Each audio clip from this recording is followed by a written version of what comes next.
we usually get some really, really exciting deals from the world of entertainment. Our key focus in this show is to sort of really bring out, deals that are really stretching the boundaries of the entertainment business, right? Today we have some three exciting deals, right? That involves A24, Sony, and TikTok. This is actually pretty interesting. We've not seen deals like this in our industry. $75 million of R&D partnership with A24. By the way, we love A24, right? Some of the investments that they have done, projects that they come out, groups that we know that works with A24 on financing side of it. So fascinating group.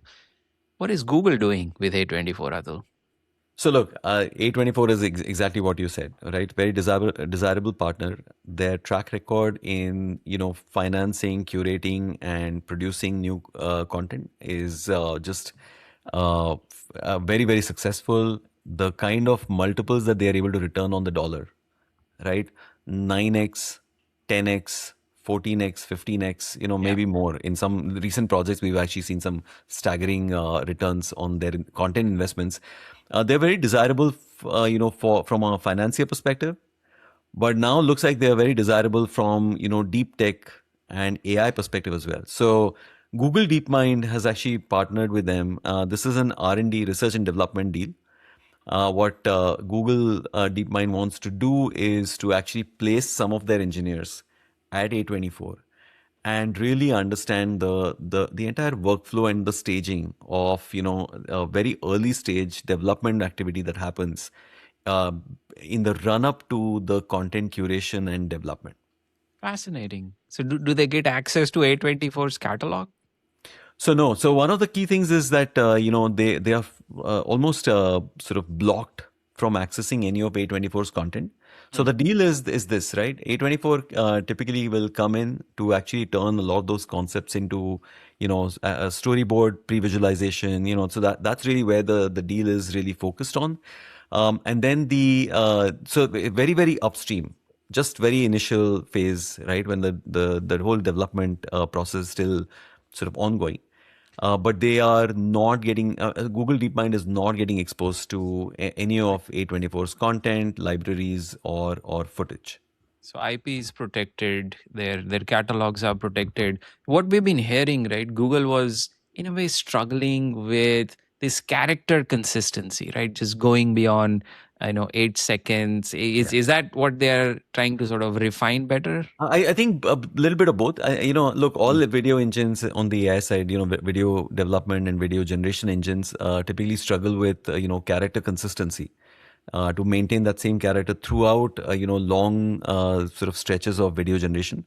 And, typically you can actually sort of see the characters break. Now, what is interesting is that, that being said, there is also a wider opportunity to actually sort of play a role for AI as that content is stitched up in a workflow where the initial concept, the initial story, the initial storyboards then are all stitched up together, with pre-visualization and everything that you need to actually take a decision on, not just showcasing the content but also the run up to the green lighting stage when there is conviction and there is enough sort of proof points to say that Yeah. okay, we like this concept and we should actually go ahead and green light this and finance it.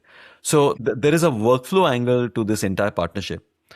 The interesting thing here also, Kunal, is that it's $75 million, right? So Google DeepMind will typically give out 75 million, up to 75 million as part of this transaction to A24. And then, in return, Google DeepMind will actually own a part of A24. So it's kind of like an, equity investment. Interesting. So they will get something in return. They're kind of coming in as an investor and AI research partner of sorts. Yeah. Yeah. Amazing. Atul. Next one. We have Sony, we have Breaking Bad, there's licensing involved, merchandising, Yeah. IMG. It looks like a shift for Sony, really, from past few quarters. Yeah, so look, Breaking Bad is iconic content. Its popularity was off the charts, right? And of course, Still. the whole sort of focus on that was, it also brought back the prequel, right? So that there's been just so much of popularity of this show and fan following, right?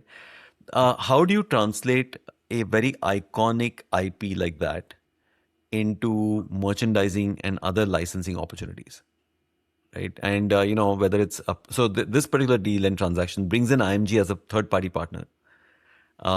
And essentially, what IMG is going to do is to essentially run the whole merchandising and licensing activities, within the marketplace. So, Wow. uh, apparel, collectibles, food and beverages, home decor, travel, publishing, experiential activations. There is a raft of aspects that is part of the scope for IMG to actually Wow. sort of license this out for a host of different brands and other opportunities. Wow. I can't wait to get a travel experience for Breaking Bad. I wonder where they'll take us. Yeah, well, don't get me started with tour of meth labs and so on. But Yeah. look, the what is also interesting is that Sony established a licensing group and a licensing business last year in 2025. And this is the very first time that Sony's actually recruited an external Someone partner, brought in an external partner as a agency for licensing a franchise. So amazing. it's kind of like they I think they are testing the waters and seeing, hey, Right. maybe vis-a-vis what we could have achieved with our team, is there a different class of brands and advertisers and sort of companies that can be associated that IMG is able to pull together. Amazing. So there is more focus on franchise management, That's right. really. That's And right. some of the IPs that they own obviously are just world class, and stretching that IP into larger franchises and IMG plays a role. Amazing. There is a 2026 study, by Licensing International, where it pegged the overall global licensed merchandising market size at just south of 400 billion. Wow. So globally, it's a very large market, right? Licensed merchandising, but on the other side, this is a global IP as well, right? Breaking Bad is global IP. Massive. Yeah. So, it makes sense to actually sort of, like unleash that where in pockets where it's been massively successful, has big fan following.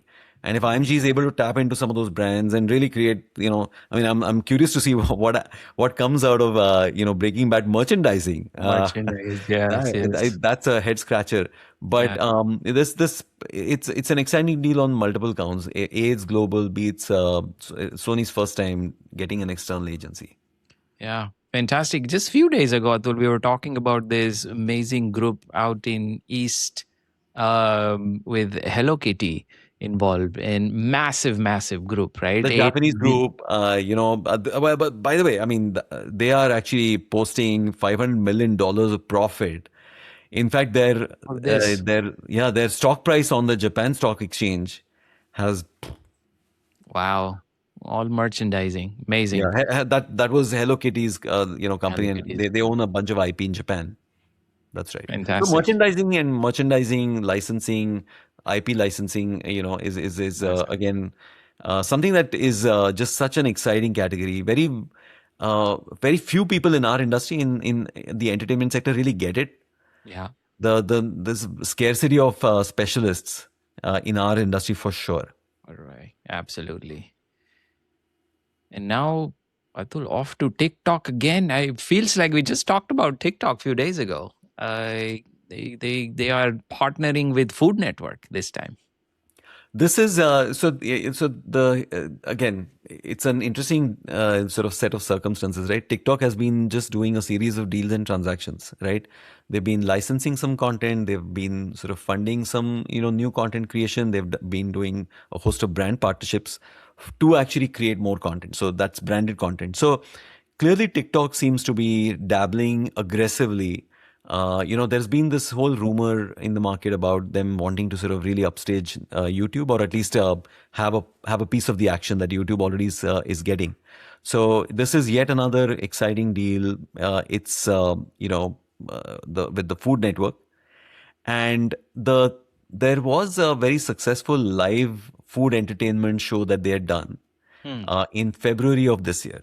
So February of 2026, right? And this one is actually, inspired. This is a series inspired from that successful partnership again between TikTok and the Food Network.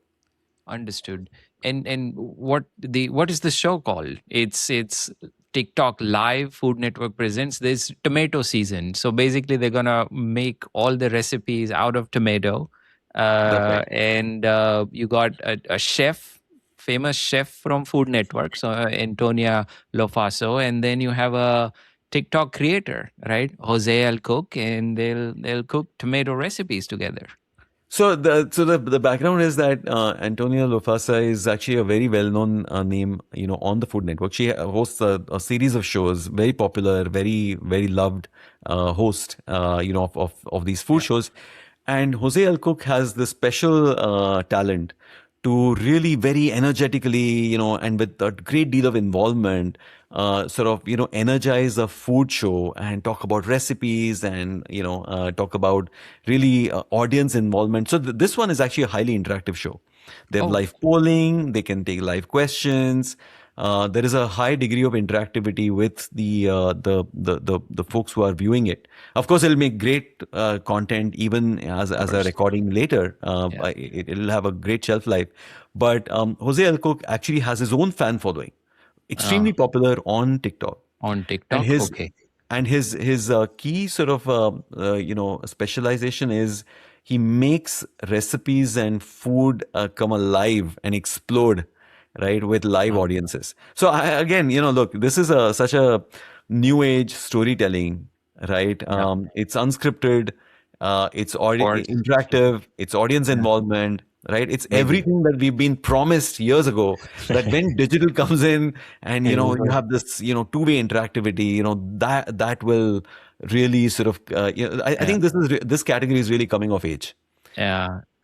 It's so food on one side. Atul, just few days ago, we talked about TikTok, Tinder being involved, trying to. I feels like they're trying to bring out some premium content, premium projects, right, out into the TikTok universe. Obviously, trying to compete with YouTube and bring some of those eyeballs back to them. So, actually, you're right. So, TikTok's been super active. They've got a series of deals going. I mean, we track deals and transactions every day at Vitrina, Yeah. and the name TikTok has been appearing now. Has started appearing regularly. In all of our sort of scans of activity, they've been licensing content. The deal that you're talking about, I remember that deal was with Tinder and Zoo 55 Right. and Cowshed Productions, which was the production arm. Again, all part of that ITV Studios family, right? But what was interesting about that deal was that they were taking a feature from Tinder called Double Date. Double date. Yeah. And then Double Date, as a feature on Tinder, was being brought as a show called Double Date Island, and that was a partnership between TikTok, Tinder, Tinder. and then Zoo 55, which is an ITV Studios ITV company. studio. Yeah. Amazing. But they And they have been active, right? I mean, one of the things that we could do actually, just for the benefit of some of our users and our own curiosity, by the way, right now, is to really figure out all the deals and transactions that TikTok has been doing off late, right? yeah. So let's go to our AI agent. So Vitrina has an AI agent called VIQI AI, and VIQI AI is can answer all sorts of questions in within the entertainment sector, especially relating to deals and transactions. So the question that I had in mind, Kunal, was about TikTok's deal activity. Okay, let me type that up. And Atul, for folks who are just watching us for very first time, right? What is Vitrina? How does Wiki know? How does Wiki know all these things are happening? So, in the shortest possible way to explain this, right? Vitrina is actually tracking the business of entertainment. Who's financing content, who is producing content, who is selling content, who's buying content. We are all about the money, right? So financing, production and production costs, then of course, the selling cost and the buying cost of content, right? And we track deals and transactions in these categories. And in when we scan, 100 countries for deals and transactions, we have a host of observations which we share as part of these shows. The what we are actually doing right now is interrogating VIQI, which is the AI built on top of this whole business of entertainment intelligence. We're asking VIQI, tell us what TikTok has been up to in the business of entertainment. And you can actually see that VIQI has started, analyzing TikTok's deal activities. Let's actually, can you scroll a little further down? So yeah, you can actually Wow, look see at that. TikTok's recent deals. Multiple transactions found. There you go, Food Network. I can actually sort of Wow. take a peek at. You can see IP development, production deals over the last 12 months. Yeah. Multiple look at this. I mean, who thought that TikTok was funding so many shows? Yeah. And now Vicky's analyzed all the trends and TikTok activities, and now produced a beautiful report. Look at that. We've been tracking several transactions for them. There you go. The Yeah. one that I was talking about, Studio 55, Cowshed Studios. Yep, that Correct. was the one. Correct. Double Date Island. Yep. There you go. TikTok, the Food Network one we talked about, tomato season.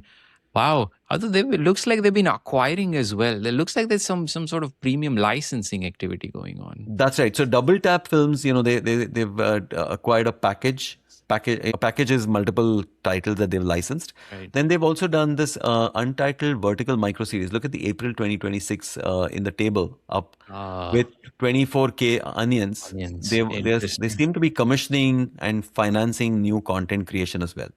Wow. So there you go. Content acquisition, that's the first paragraph. The second Yep. paragraph is strategic IP development. The third Wow. paragraph is branded entertainment. So they are really, At it. spending dollars and, essentially stocking up on some pretty exciting video content from very traditional video companies and entertainment companies. Yeah, it feels like Atul after that whole ByteDance exiting, right? Oracle, Silver Lake, and even like MGX coming in, Yeah. strategies have shifted. There's some more consistency with the company. Obviously, And they there's no seem to be dagger freely hanging. operating. Yeah, they seem to Yeah, be that's freely in free operating to operating. actually sort of, finance content, almost like as a mainstream entertainment industry player. Yeah. But it doesn't stop here, right? Atul, we can also ask if you are a producer, right? And if you're trying to say, hey, this is great information, I have something that I can take to TikTok. TikTok. Who should I talk to? So let's ask the question, the key decision makers at TikTok who are kind of involved with this level of decision making. And here, Atul, we are tracking 200,000 plus executives, right? We're not talking about talent. We're not talking about, above the line, below the line. These So are we the track, decision makers. that's right.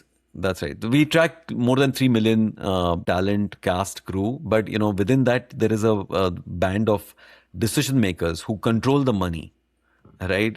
And that's about 200,000. You're right. Those folks are also part of our system. Now, what Vicky's doing is not only she earlier found all the deals and transactions that TikTok was making with the Food Network or with Tinder or Cowshed and Zoo 55 and so on. Now, what we've asked Vicky is, hey, who's in the deal? Who's signing Mm, these? Who's signing all these dollars out right. to some of these commissioning partners or production partners? Fascinating. I'm curious now to see, who's actually involved in these deals and transactions. Okay, There you go. um, so let's actually look at a host of these folks. Okay, James Stafford, Yeah. Karen Haddad, Right. Isaac, Isaac. Yeah. platform Product. partnerships. So look, Yeah. again, the our systems constantly updating this round the clock, right? As we study deal patterns and the key sort of people involved. And essentially, that's how a lot of us really understand the business activities Yep. inside the industry. And then, of Fascinating. course, you have a lot of your producer friends who use Yes. this to find the right commissioners or the right financiers or the right co-pro partners. Yeah, Wiki turns into a Hollywood agent as well. So if you are a producer with projects in various stages, when you put this information, log lines, right, pitch decks into Wiki comes back with matches. You should be talking to these individuals for co-production. You should be talking to these individuals for licensing, right? Financing. So there's data-driven matchmaking that happens, including their names and email addresses, but also it tells you why, right? Why you should be talking to them. The reasons to outreach. Correct. Atul, last thing, how do people get access to Wiki? That's the simplest part of the entire discussion. So just go to vitrina.ai/wiki VIQI, and once you do that, you will straight away be given prompts and steps to actually sort of log in. Once you've logged in, you can actually sort of then put your question in Wiki, and Wiki will straight away get to answering those questions. Perfect. And more details down here, you will be able to simply click through and get access. That's right. Awesome. So again, we covered three. Just to summarize, we covered three pretty exciting transactions. One involving TikTok and the Food Network, the other involving Sony and IMG, Right. and the third involving A24 and Google DeepMind. Right. All three very distinctly different deals. This was great fun, Kunal. Yes. Discussing this, today with you, and then we'll be back with another episode to actually track three other transactions that are kind of Right. reshaping and changing the industry. Fascinating. All right. Good to see you, Atul. We'll do this again next week. Awesome, fantastic. See Thank ya. you.